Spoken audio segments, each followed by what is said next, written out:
Ladies and gentlemen, coming soon, a podcast you've all been waiting for. The movie podcast to end all movie podcasts. A podcast that discusses and critiques the best of the best and the worst of the worst movies playing at a theater near you. With a host whose opinions have been deemed as fact by your favorite fact checkers. And that's a fact. Without further ado, let me introduce you to the movie maestro, the tyrant of theater, the gumshoe of review, the man that makes theater employees and Hollywood execs shiver by his mere presence. Ladies and gentlemen, the judge, the jury, the sultan of cinema, Justin Henson. Welcome to the Movie Wire.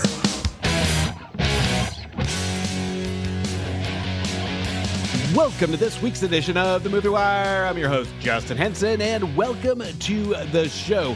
It's going to be a fantastic show this week with 4 brand new reviews, with 3 theatrical releases and 1 now available to rent or buy. And this is a special episode because we have an early review this week.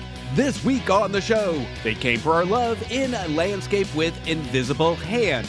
An Indian-American teenager has a falling out with her former best friend, and in the process unwittingly releases a demonic entity that grows stronger by feeding on her loneliness in the early review of It Lives Inside, which releases September 22nd. A movie about empowering women, but only the hot ones, in the new comedy, Bottoms. And finally, the greatest evil in the Conjuring universe is back in The Nun 2. We have a big show to cover, so let's jump right into it. Ready for my verdict? Let's get into it. Out of the windows, what? A roar and a bursting of flame. The Movie Wire podcast. With just you need people like me. The podcast for hot and trending movies. The Wire. And here we go. 1956 France. A priest is murdered and evil is spreading. The sequel to the worldwide smash hit follows Sister Irene as she once again comes face to face with Valak, the demon nun, in The Nun 2. There's something wrong with the school. Something doesn't feel right.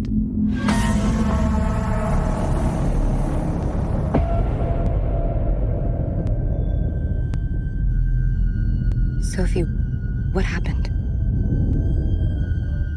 I think there's something here that's not meant to be.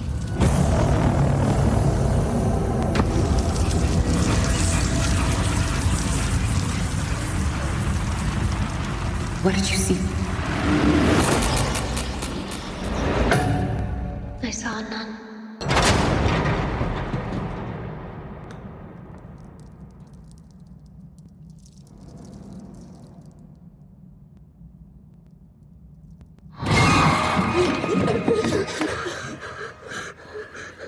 What is she doing? She's standing there. This thing, it's come back for me. This demon was once an angel. Rejected by God. Stripped of power. It wants that power back.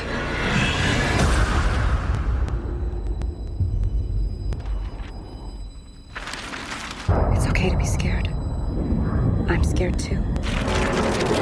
You send that thing back to hell.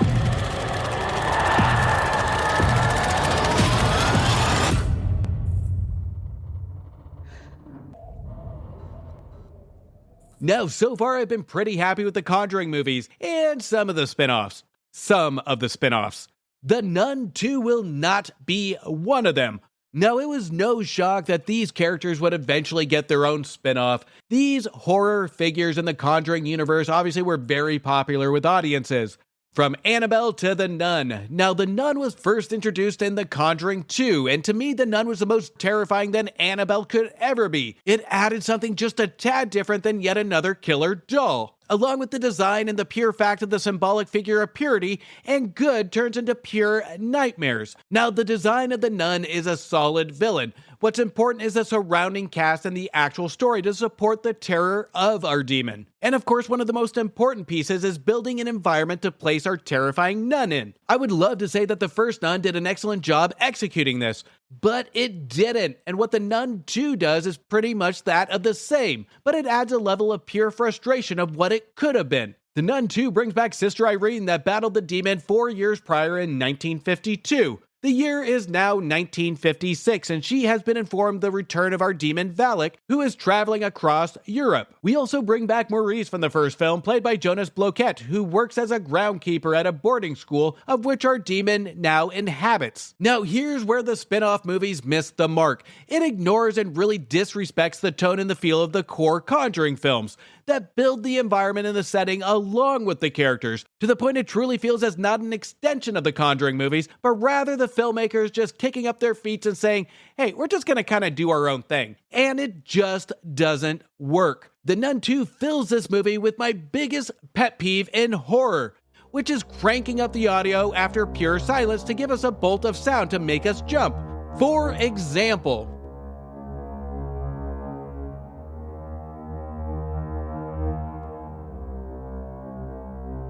No, Kelly Clarkson! this isn't anything new, and nor does it take skill and talent to make things loud. This didn't take any skill or talent when they did it in the 70s, 80s, and 90s, and it still doesn't take any talent.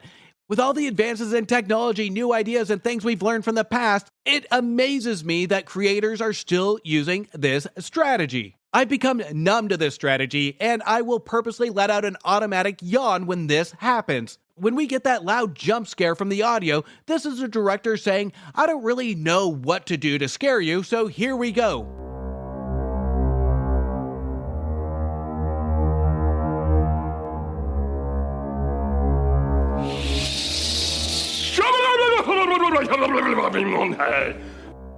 The film was directed by Michael Chavez, who also did The Curse of La Llorona, and 2021's The Conjuring: The Devil Made Me Do It, which we did see Chavez's lackluster horror strategy there, where he might get the music right, the lighting might be okay, and the audio might be okay, but the scary moments we see, he completely relies on the loud audio to gain a reaction instead of utilizing the environment to really gain an intensity. I have gotten more scared from watching YouTube videos of people scaring their kids by saying boo loudly than The Nun 2. Chavez goes through the motion of creating another generic entry from the dialogue from Ian Goldberg and Richard Ning, and Akilah Cooper from TV shows Grim American Horror Story and the movie Megan, which you can see Goldberg and Ning's prominent writing here, where it actually plays like a TV show episode, where the dialogue seems conversationally generic until we hear the big boom to wake the audience back up. Now, this is where it gets even more frustrating, is in the second half, where we have our sister Irene travel to track down the location of our demon nun, and our newcomer cast member sister Deborah, played by Storm Reed from 2021 Suicide Squad. We get a great chemistry and almost a national treasure feel to it, and this is the most interesting piece of the movie, but it gets completely ignored and it gets completely rushed. This is where writers Goldberg and Nang's writing is prominent. Even though I was digging these scenes, the scenes are interesting, but they are meant for TV because they are way too brief, and quickly switch over to the uninteresting boarding house that just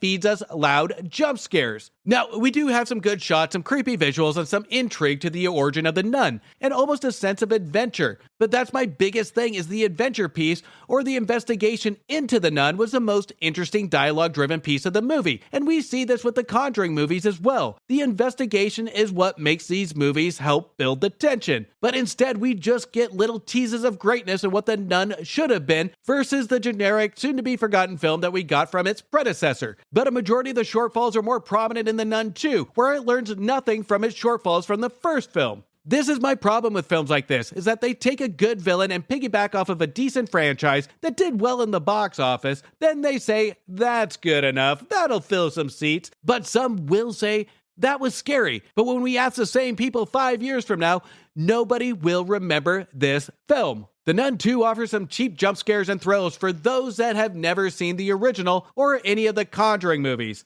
I guess only if you're scared of the dark and you don't like loud booms. But for those of us that have seen all the Conjuring films, by comparison, This was a cheap shot to the universe. This was the weakest, most frustrating film of the franchise, and with the potential it could have been, it left me shrugging my shoulders, and by the time I'm finishing this review, I've already forgotten what The Nun 2 was all about. I'm giving The Nun 2 2 stars. Two unpopular queer high school students start a fight club to have sex before graduation in the new comedy Bottoms. Could the ugly, untalented gays please report to the principal's office? Guess that's you guys. Tonight is our night. We're getting the cooch. I'm gonna talk to Brittany. You could say hi to Isabel. What would I say? Hey, girl, how's your boyfriend? How's his penis? I'm gonna expel you both for committing a crime against Jeff! Get out of the car. You can't tell me what to do! Get out of the freaking car! We were just practicing for a self-defense club. So it's like a fight club? Yes. Just stay in your lane until you're munching beaver at Wesleyan. Yes, sir. What's your plan here? Jeff is psychotic, and they're picking on the weak and defenseless. So, we teach a bunch of girls how to defend themselves. They are grateful to us. Adrenaline is flowing. Next thing you know, Isabel and Brittany are kissing us on the mouth. You can be our club advisor. You know, my mom did say I need to pick up a hobby. Welcome to our fucking fight club. Let's get it popping in this motherfucker.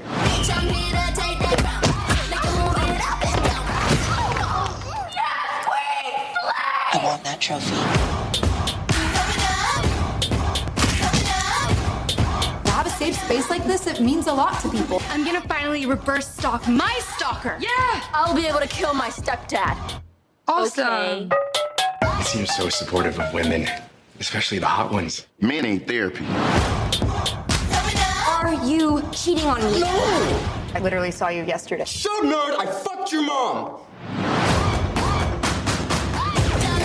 We are literally at the bottom. We have nowhere to go but up. Your club is over. They deserve a shot at showing everybody how fucking cool they are. Let's go fuck up some football players. I want that trophy. You created a fight club to get some coochie. You don't even know how to work that thing. I know y'all ain't tickling the pearl. I just don't know if you're supposed to be talking to us like that, just like as a teacher. Now, there was a lot to battle while watching the first 15 to 30 minutes of Bottoms. The overall cheesy vulgarity, the amateur performances that seemed to try and be a copycat to the humor of Superbad, and the B-movie performance of Seattle Seahawks' Marshawn Lynch. There was so much to roll my eyes to in the first 30 minutes, but then I started to discover something and appreciate the simplicity of it. No phones, no social media, no technology, nothing current in regards to the current technology that we see in comedies that are used as a vehicle to drive a story today. And Bottoms was almost proving a point that by assumption, first impressions, we tend to stereotype or make our minds up about a person, subject, court case, or even in this case, a movie, based on how it starts or how we feel about it right from the start. Bottoms is a film you have to view holistically until the end to really appreciate what it's trying to do. And if you do, the movie will reward the viewers for those that stuck with it until its final moments. Bottoms holds nothing back from multiple points of view of stereotypes, and it addresses it without any apology, but at the same time earns the right to not need an apology for the multiple pieces of messaging it tries to tackle. As I was getting into the midway point of the movie, it became clear what writer Rachel Sennett and writer-director Emma Seligman was trying to do, is take every teen movie we got from the late 90s to early 2000s and attack that head on as a borderline parody. And it uses this vehicle to subtly drive the messaging. Now, at times, I question the direction of Emma Seligman's intent of whether some of the content dialogue or even the character direction / motivation was actually intentional, or if it was just completely accidental. Because there are a lot of obvious holes we can see in the story, and the film tends to be all over the place with the reasoning of some of the character motivations or character progression feeling rushed solely based on the direction.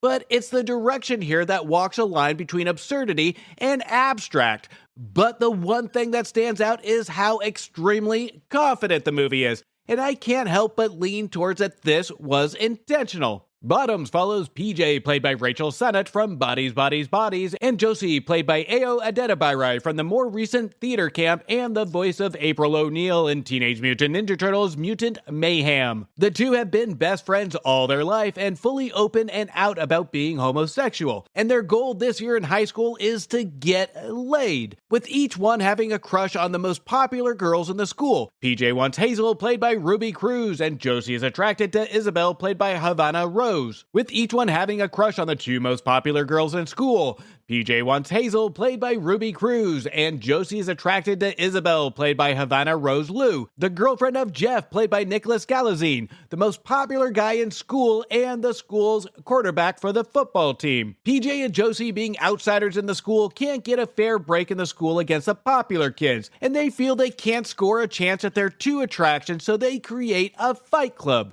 Now, the year and the time this movie takes place, I went through trying to guess the date to justify a parody of the teen film from the past. We have a specific character whip out a Razor flip phone from the early 2000s while going through the phone book. We don't have any smartphones, but we do have a soundtrack that is perfect for this movie that focuses on music from the 90s to 2000s with a lack of current technology. All the evidence points to the late 90s to early 2000s. Now, whether that's a written mistake or the mere fact it's a mix of satire and parody, I will leave that up to the viewer. Now, the lack of actual teachers and adults are limited to really three main interactions, with one adult encouraging the fight club and another sleeping with the high school students, and nobody is suspicious surrounding the black eyes, bruises, blood that all appear on our girls. It can borderline ridiculous, but there is a rhyme and reason why they're inserted. Director Seligman's eyes are on the prize of the messaging, and we can feel her rush to put in as much as she can in a respectable 90-minute comedy runtime. And whether she lands the messaging without sacrificing quality will be left up to the viewer.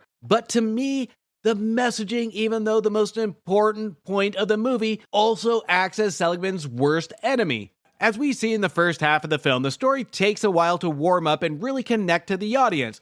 And by the time we run into the second half, we get a lot of chaotic direction and pacing. But I can't say this doesn't work with it trying to be a comedy, but there are moments that I wanted to hold up a stop sign during some of the scenes because I wanted more exploration. Now, trying to manage messaging, being funny, and themes in a comedy, I can get why the filmmakers went in a lot of the directions they did. And a lot of the times it's well balanced and the messaging and the comedy is perfectly executed. And to the other point, sometimes the messaging just doesn't land. But to its credit, whether you like the messaging in your comedy or you just want to be entertained and have a funny movie, Bottoms is never truly boring, nor is it never not engaging. Even at its cringy opening, Bottoms somehow piques the curiosity of the viewer to see what it's going to do, and it crescendos into some extremely entertaining fight scenes and interactions between our cast with fantastic chemistry. All the members of the Fight Club, even though Rush finds a way to make all these characters extremely likable, even though we get very little depth and background behind them. This is smart pacing and writing from Seligman and Sennett to give just enough and say the right things to really have the viewer care about these characters. It completes the recipe to a story that just works in unison. Now, with all the jokes don't necessarily land when it comes to just having PJ and Josie on the screen, even though their chemistry does work here. But when we get the ensemble of characters on screen, you can tell that the cast is having a tremendous time and a lot of fun with the material because I was having fun watching them. Now, when it comes to the story, the formula is the same that we have seen multiple times, but the vehicle to get the story told is different. We have our predictable moments, we have our stereotypical situations and characters, but I didn't care that these were predictable moments or situations because this is part of the point that the movie tries to go after to prove its messaging. What I really did love about this storytelling is the fact that the film takes these predictable situations and right when the filmmakers think the audience is comfortable with the Fight Club meets Heathers meets Superbad concept, Seligman really embraces her chaotic directing style and utilizes this to throw a wrench into the gears to make it feel fresh. Writer-director Emma Seligman is going to be one of those directors on my list to really wait and see what she does next. And I have to say, she will definitely be close to the top of that list. There is something very unique, abstract, and she adds a level of intrigue on how she builds this bundle of messaging in a comedy. And she doesn't lose that feel of entertainment or the fun factor. Her eye for the balance of telling a story is spot on. Seligman creates something so special and so unique here that it's almost indescribable when it comes to her style. It's subtle, chaotic, entertaining, but when she wants you to see what she can do, she puts a forte on the exact scenes she wants you to really pay attention.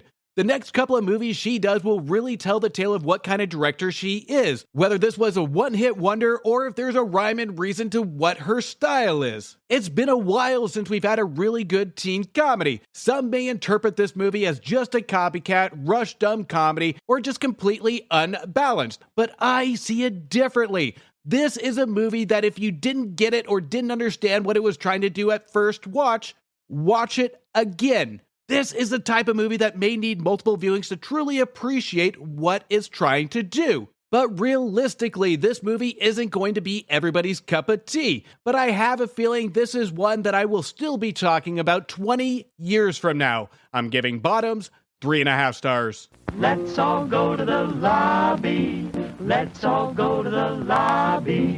Now, before we get into the rest of the show, make sure you check out my reviews on previous episodes for movies that just became available to rent, buy, or stream now. Now available. She's Everything and He's Just Ken, and one of the biggest surprises and hits of the year is Barbie, which was more than just Hollywood plastic, receiving 3.5 stars.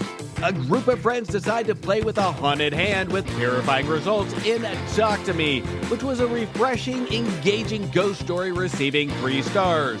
You won't believe what just crashed into Milton's azaleas in Jewels, which was out of this world, receiving 3.5 stars.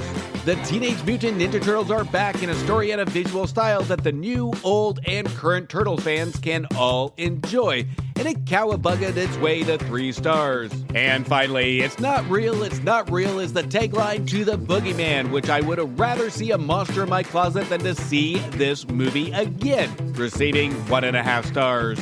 Make sure you catch up on those reviews on my show, and while you do, don't forget to hit follow or subscribe, and please leave me a review on Apple Podcast or Spotify. Now, before we get into the second half of the show, there is a spicy and saucy podcast that I've been listening to recently, and I'm obsessed with. This podcast leaves no relationship or dating topic off the table, and it is absolutely brilliant. And that is with Antonio and Diana over at the Milf and Me podcast. Make sure to listen and subscribe to their show, but let's hear from the Milf and Me now.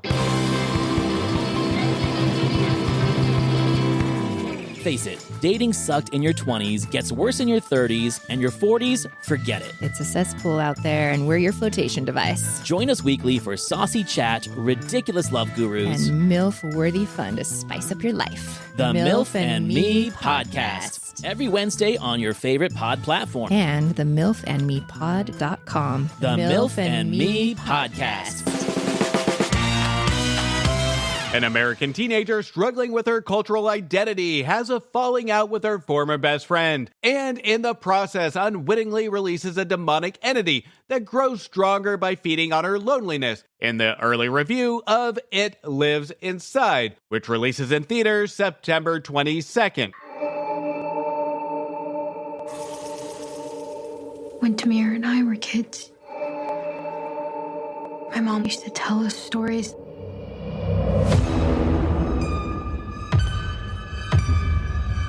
The ayah said never to sleep with a bad feeling in our hearts, because there's a dark thing that feeds on those feelings. What is the deal with Tamira? Is she doing all right? My stomach drops every time she appears out of thin air like that.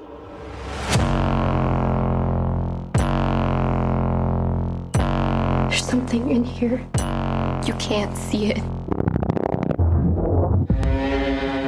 But it lives inside. Don't you hear it? You let down.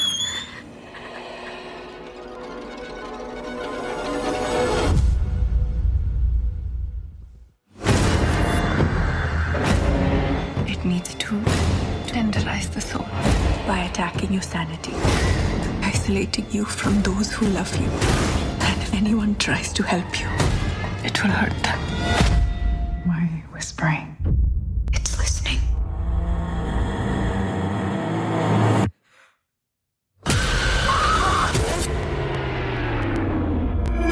called the Pishash. It doesn't kill you right away. It eats you slowly.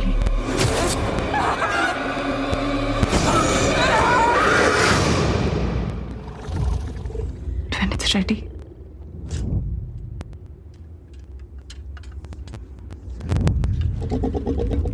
it eats your soul.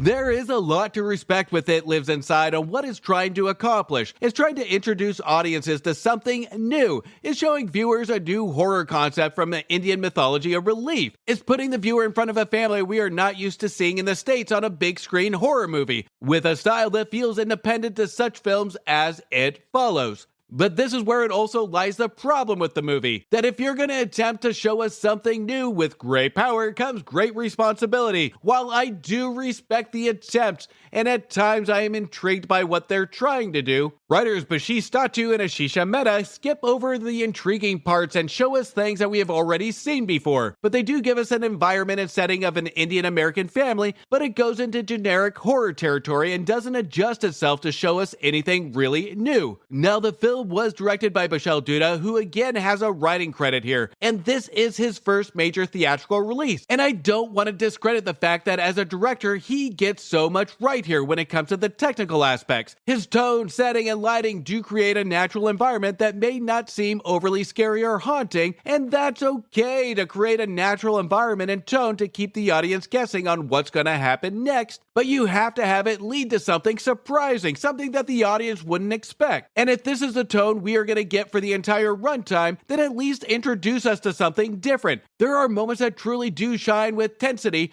but there isn't a real follow-through. And the moments we have family conflict, we reach the problem here too, where we have a subtle build-up but really no follow-through. The film loses credibility during the second half of the movie, where we have too many of these hints at build-up, but it feels like the writers forgot what they wrote, and it just crescendos and then it flatlines into the same old generic monster territory. It Lives Inside stars Megan Suri as our main character, Samada, who is trying to fit in through high school, and in the process cut ties to her childhood best friend Tamira, played by Moana Christian, who looks like a zombie and carries around a dark, cloudy mason jar around school. And of course, this doesn't spark Tamira to be Miss Popularity. This is what separates Samada and Tamira in high school, and the film doesn't really give us a true background except of what we're told surrounding this, which would have been something smart to put in at the beginning to really have us feel an attachment to our characters, but instead we are just discovering this on our own by what the characters tell us. This again is another example of being another generic horror film.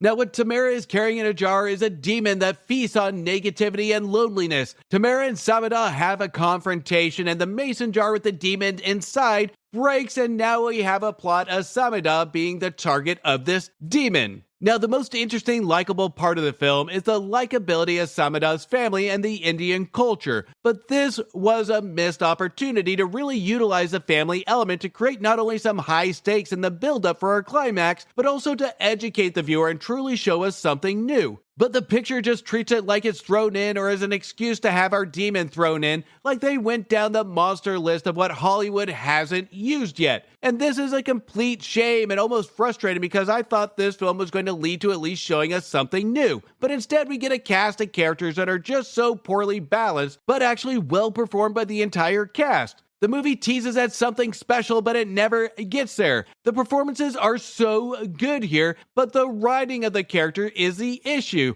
It is awful. We can tell that writers Dutta and Mehta have good characters buried somewhere, but the need of telling a horror story clouds their judgment of what these characters should be. And when it comes to our demon, there's a lack of build-up here too, where the film just seems to dance around itself in situations instead of really utilizing the characters or going into depth of what this monster is. We get a journal, some drawings, and a painting on the wall. Again, things we've already seen. Followed by our main character designed to solve the mystery of what this monster is without any explanation of who, what, when, but we do get the sometimes why. And we don't get any build-up or tension in the actual demon interactions. And our main character, Samada, shows it because we get a lot of sharp jumps by her, but no real sense of being scared. It's a contradiction in her performance.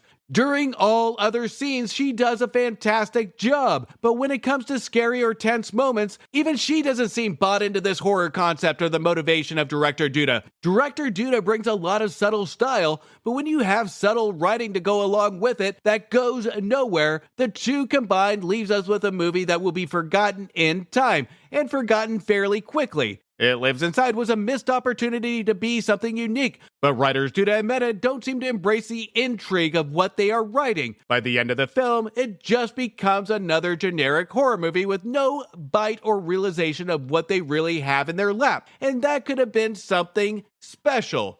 I'm giving It Lives Inside 2 stars. It's so hard to keep track and even have time to read all the trending topics on the web. Now there's a new app to help with all of those problems. Newsly is an audio app for iOS and Android. It picks up web articles about the most trending topics on the web at any given moment and reads them to you in a natural human voice. For the first time in the history of the internet, the entire web becomes listenable. Browse articles from topics you choose and start playing. You can follow any topic as specific as you like, from sports, science, to Bitcoin. You can even follow Kardashian. It will find you the latest articles and read them to you out loud. And guess what? They have podcasts as well. Explore trending podcasts from over 50 countries. The Movie Wire is now a featured podcast on the Newsly app. Download and use Newsly for free now. The link will be in the description of this episode. You can also use one of my promo codes that you will find in the description as well to get you a 1-month free premium subscription. Stop scrolling, start listening, download Newsly today. When an occupying alien species under bureaucratic rule and advanced technology leaves most of Earth impoverished and unemployed, 2 teenagers hatch a risky plan to ensure their family's future in Landscape with Invisible Hand. You know, you really captured his essence. Maybe his face could use a little more detail, though. It's like a photograph. I'm Adam. Chloe. Sure you're not gonna make fun of it? Just show me. All right. Oh my God. This might be the nicest thing anyone's ever done for me. You have 62 viewers and $300 total.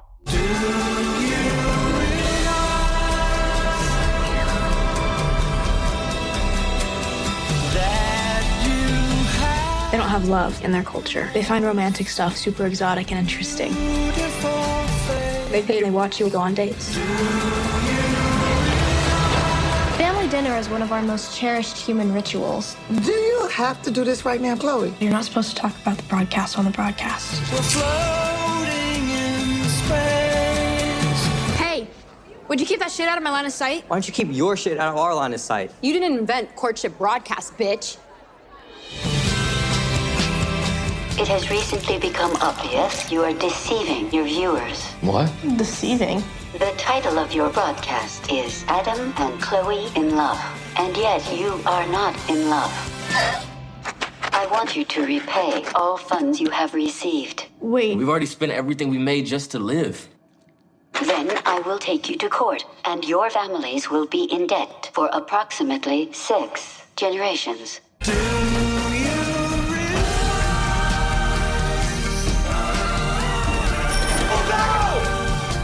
Do you want me to cut that for you? Where is the nearest restaurant? No part of my body can make that noise. Well, it certainly won't if you don't try. We can get that love back. Romantic love is the most poetic of all human love modes. It should never be faked. I'm just like any other person. I want to grow up and fall in love and be swept off my feet. We've lost a lot since you guys came here. But we've overcome a lot, too.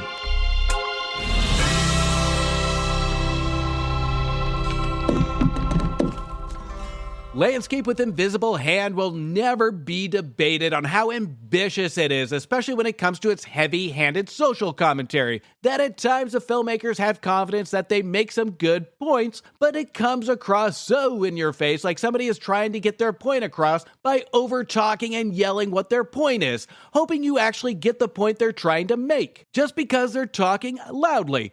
But the social commentary by writer-director Corey Finley is quite simplistic. But the problem we have with Finley's script is that he spends most of his time over-explaining the point he's trying to get across. To the extreme, as a viewer, I started to question if he's trying to portray something else, or rather he just simply overcomplicated the writing process. Which is entirely quite possible, because Landscape with Invisible Hand is adapted from a book of the same title by M.T. Anderson. And we can see Finley struggle adapting this material at times, and other times it's actually quite simplistic and excellent. With the social commentary from the original source material, it is easy to overload the screenplay, and we can see Finley word vomit and overcomplicate the adaptation. The original book isn't overly complicated at 160 pages to prove its point, but Finley either has doubt in author M.T. Anderson or felt the need to insert his own commentary into the adaptation. And the final result is a message that made me feel like I've missed something, but in reality, I haven't. It's almost like listening to a 5-year-old that's half asleep try and tell a story. The film's tone and dialogue does stay simplistic, but what it does is that it makes its conversations amongst the cast at times feel repetitive, like Finley is trying at different angles to prove the commentary.